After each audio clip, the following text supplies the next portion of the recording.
Okay, so what I'm going to do right now is we put our paint additive into a manufacturer's paint, and I'm going to check for flammability.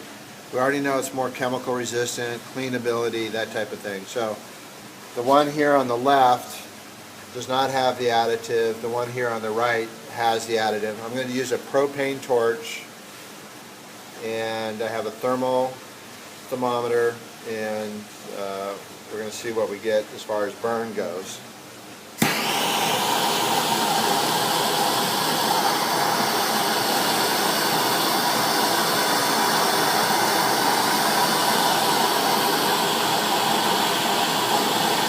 I don't know if you can see the smoke coming off of it.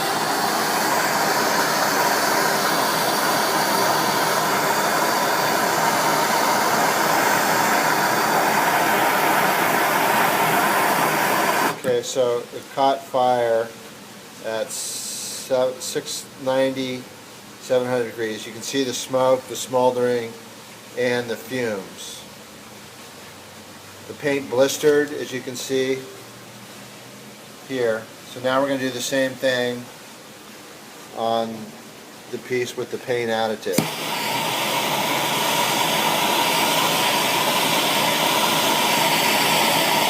So 695 degrees, we caught fire.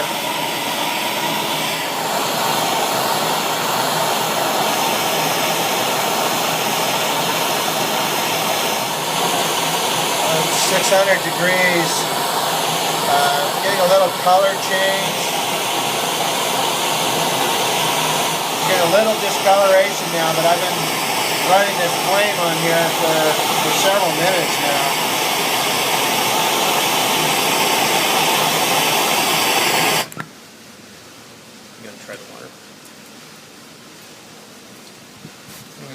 Do a thermal shock with water. You can see how hot that is. And all I'm getting is steam coming off of it. No fumes.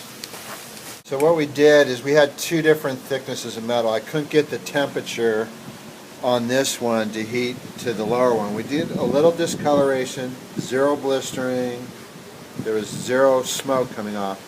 So this side has the additive in it. The opposite side here is just the paint without the additive. So we're going to do the same thing and see what the results are.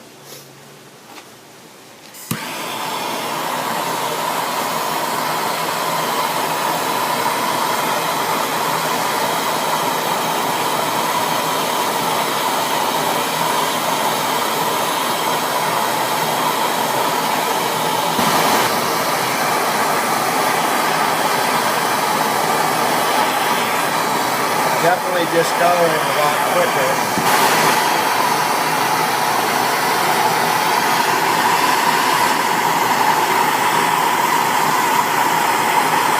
You can smell the fumes.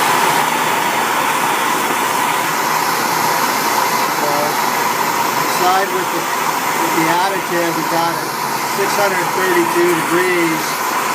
We're at 380, 400 right now.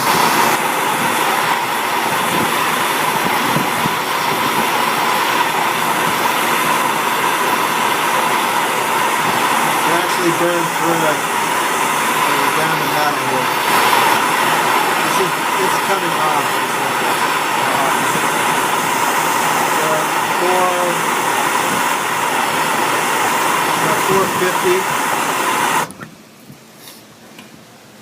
$450. So the quartz actually was a barrier to the quartz. Wow.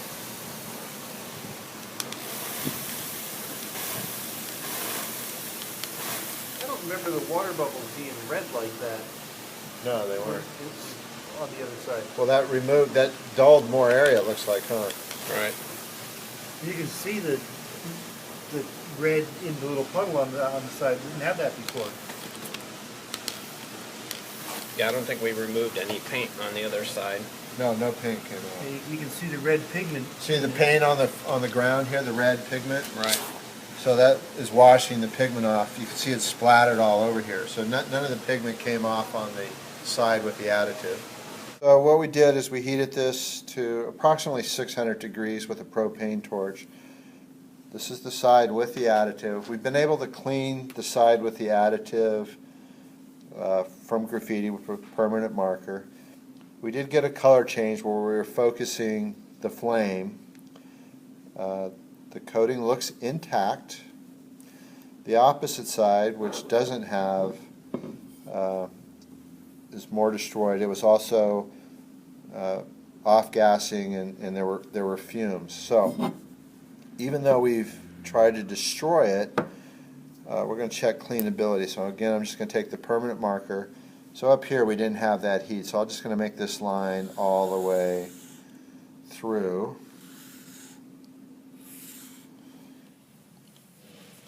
So we marked it up pretty good. And we use a little of our cleaner.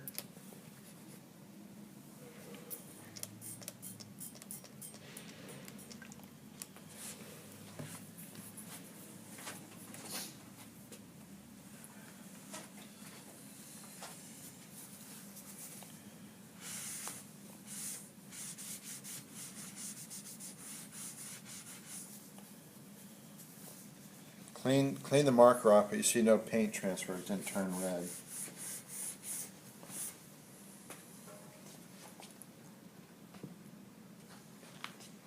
So even with a propane torch hitting it, it didn't change its performance value and its cleanability. Put the same cleaner on. So again, we have a white towel.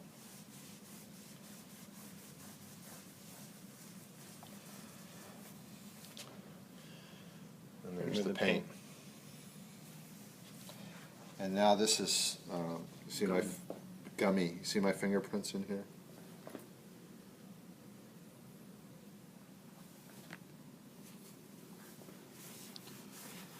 It's completely removed the sheen of the paint. Well, the paint's just coming off because we're using a paint remover, a graffiti remover. There's still shadowing, however, of the marker through there. Yep. Again, nothing happened to this side. No paint transfer at all. So this is the side we did with the additive. This is the side without the additive. So we're actually removing some of the paint. We saw some discoloration right here. And when we cleaned it, when we did the graffiti on there, that discoloration went away. So that was some type of residue from the propane. Or conversely, on the back side, you can definitely see, it did get through the paint. So what we thought was a surface issue with the flame was just residue.